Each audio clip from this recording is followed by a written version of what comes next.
Harihi Om, Shri Gurubhyo Namaha, Shri Krishnaya Namaha. Today we are doing the revision of third chapter.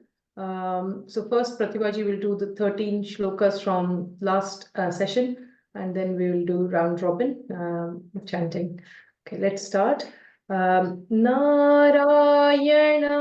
Suragurum Jagadekanatham भक्तप्रियं सकललोक नमस्कृतं च त्रैगुण्यवर्जितमजं विभुमाद्यमीशं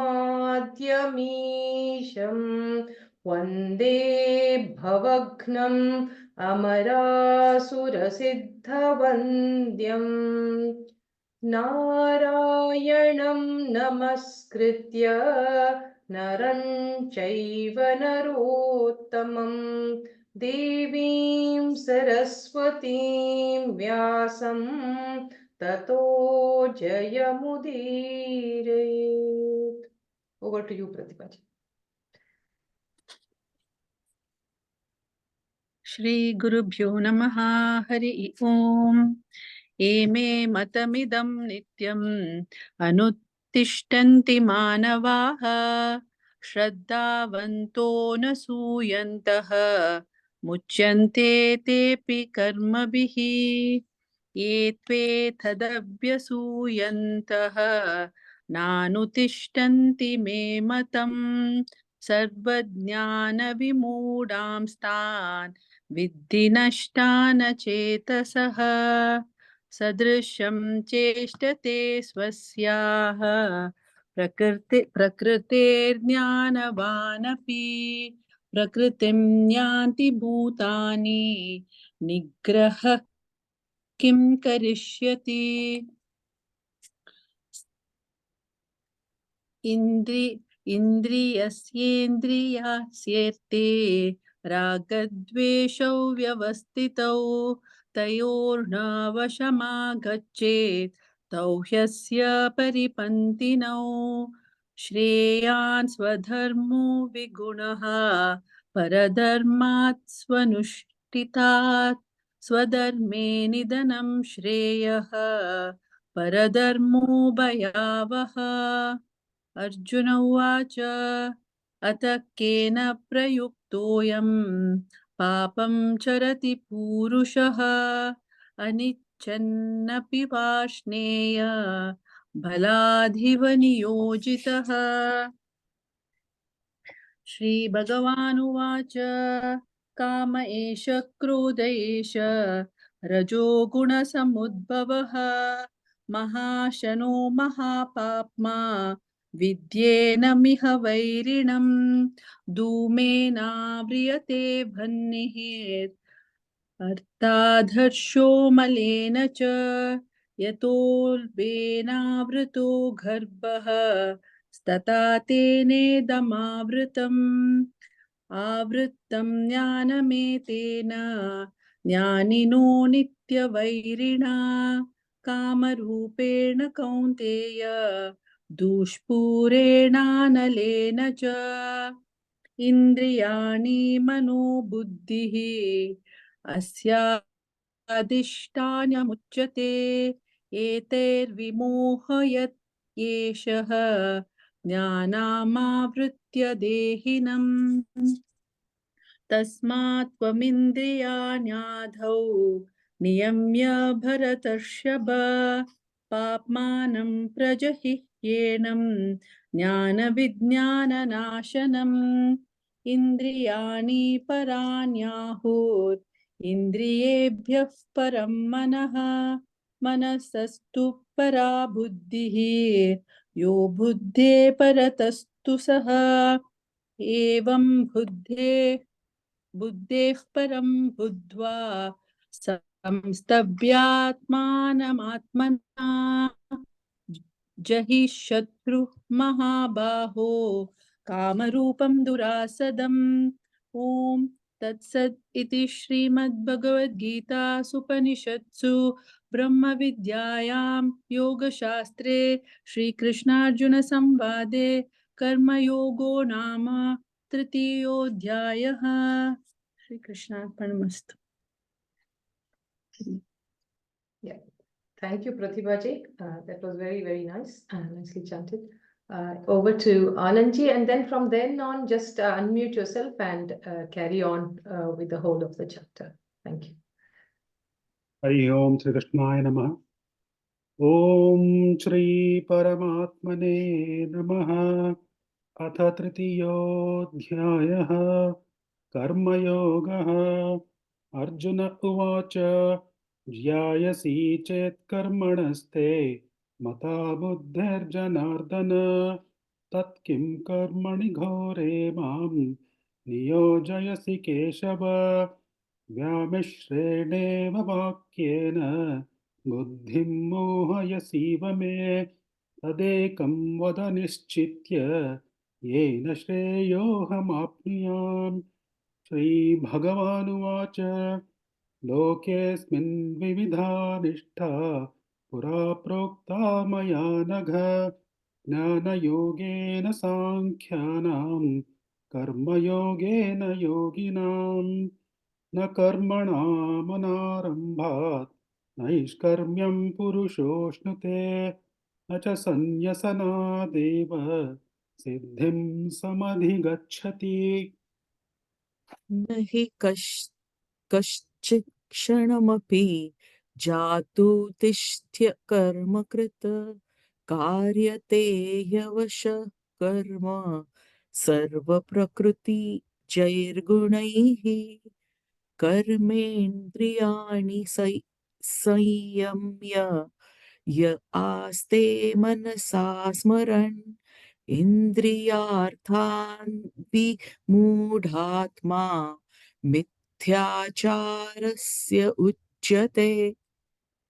यस्त्विन्द्रियाणि मनसा नियम्यारभतेऽर्जुन कर्म इन्द्रियकर्मयोगम् असक्तः स विशिष्यते।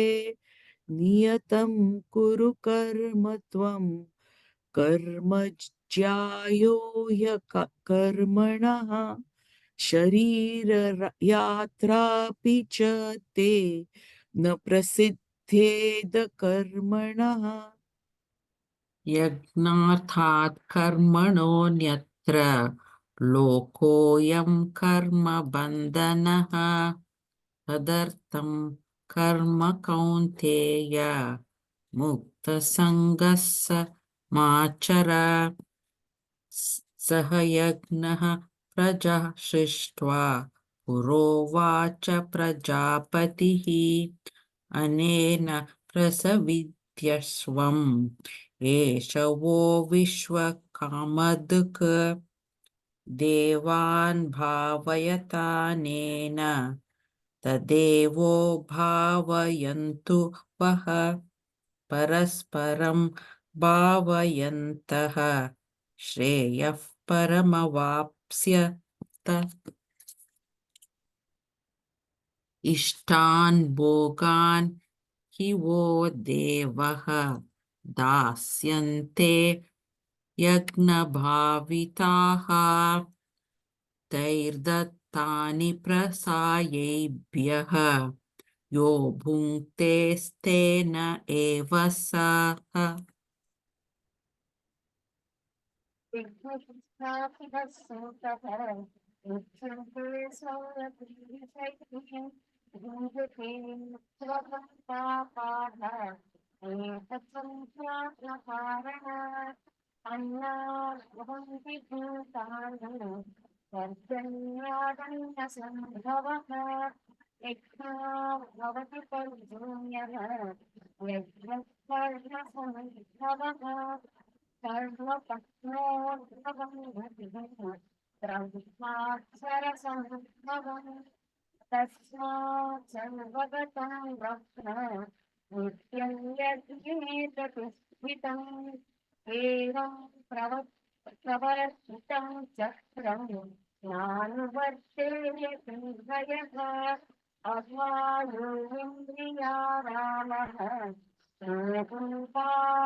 यस्त्वा आत्मरतिरेव स्यात् आत्मतृप्तश्च मानवः आत्मन्येव च सन्तुष्टः तस्य कार्यं न विद्यते नैव तस्य कृतेनार्तः नाकृतेनः कश्चन न चास्य सर्वभूतेषु कश्चिद्दर्श अपाश्रय व्यपाश्रयः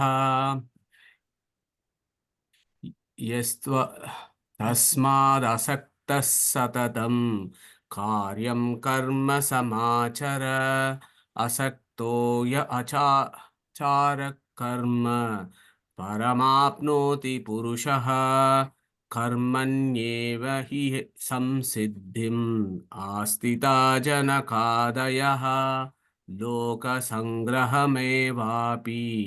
सम्पश्यन् कर्तुमर्हसि यद्यदाचरति श्रेष्ठः तत्तदेवेतरो जनः स यत्प्रमाणं कुरुते लोकस्तदनुवर्तते न मे पार्थासि कर्तव्यं त्रिषु लोकेषु किञ्चन नानवाप्तमवाप्तव्यं वर्त एव च कर्मणि यदि ह्यहं न वर्तेयं जातु कर्मण्यतन्द्रितः मम वर्त्मानुवर्तन्ते मनुष्याः पार्थ सर्वशः उत्सीदेयुरिमे लोकाः न कुर्यां कर्म चेदहम् शङ्करस्य च कर्ता स्याम् उपहन्यामि माः प्रजाः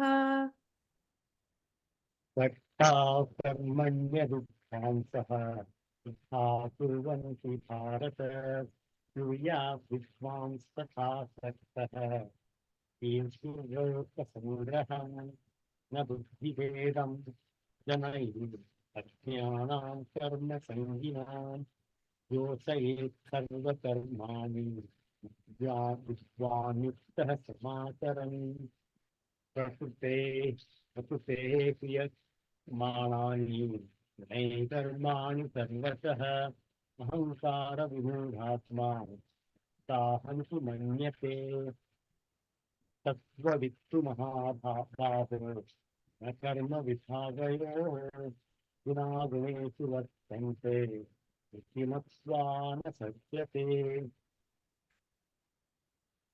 प्रकृतिर्गुणसम्मूढा सज्जन्ते गुणकर्मसु तान् कृष्णविदो मन्दान् कृत्स्नविन्न विचालयेत् मयि सर्वाणि कर्माणि सन्न्यस्याध्यात्मचेतसा निराशीर्निर्ममो भूत्वा युध्यस्वाविगताज्वरः ये मे मतम् इदं नित्यम् अनुतिष्ठन्ति मानवाः श्रद्धावन्तो न सूयन्तः मुच्यन्ते तेऽपि कर्मभिः ये त्वेतदभ्यसूयन्तः नानुतिष्ठन्ति मे मतम् सर्वज्ञानविमूढांस्तान् विद्धि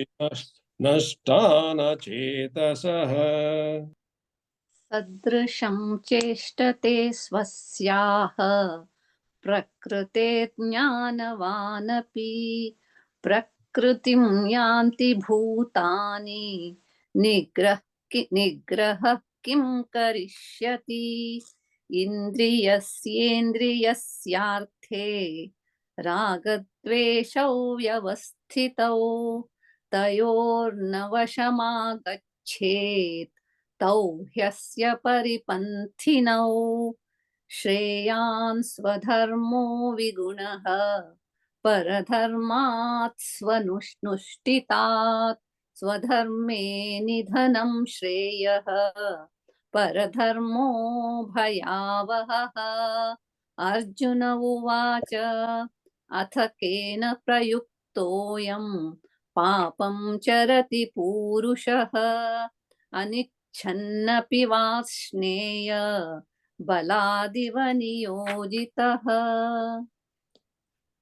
श्रीभगवानुवाच काम एष क्रोध एष रजो गुणसमुद्भवः महाशनो महापाप्मा विध्येनमिह वैरिणम् धूमेनाव्रियते वह्निः यथादर्शो मलेन च यथोल्बेनावृतो गर्भः तथा तेनेदमावृतम् आवृतं ज्ञानमेतेन ज्ञानिनो नित्यवैरिणा कामरूपेण कौन्तेय दुष्पूरेण नालेन च इन्द्रियाणि मनोबुद्धिः अस्याधिष्ठानमुच्यते एतैर्विमोहयेत्येष ज्ञानमावृत्य देहिनम् तस्मात् त्वमिन्द्रियाण्यादौ नियम्य भरतर्षभ पाप्मानं प्रजहिह्येनं ज्ञानविज्ञाननाशनम् इन्द्रियाणि पराण्याहुः इन्द्रियेभ्यः परं मनः मनसस्तु परा बुद्धिः यो बुद्धेः परतस्तु सः एवं बुद्धेः परं बुद्ध्वा संस्थभ्यात्मानमात्मना जहि शत्रुं महाबाहो कामरूपं दुरासदम्।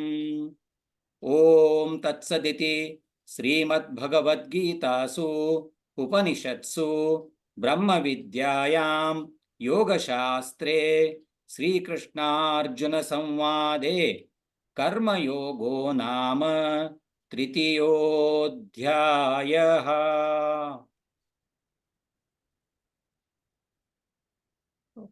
Thank you, everyone. So, with Shri Krishna's grace, we have completed chapter 3. Yeah. So, if anyone has any doubts on any of these shlokas or wants to chant, we've got a few minutes.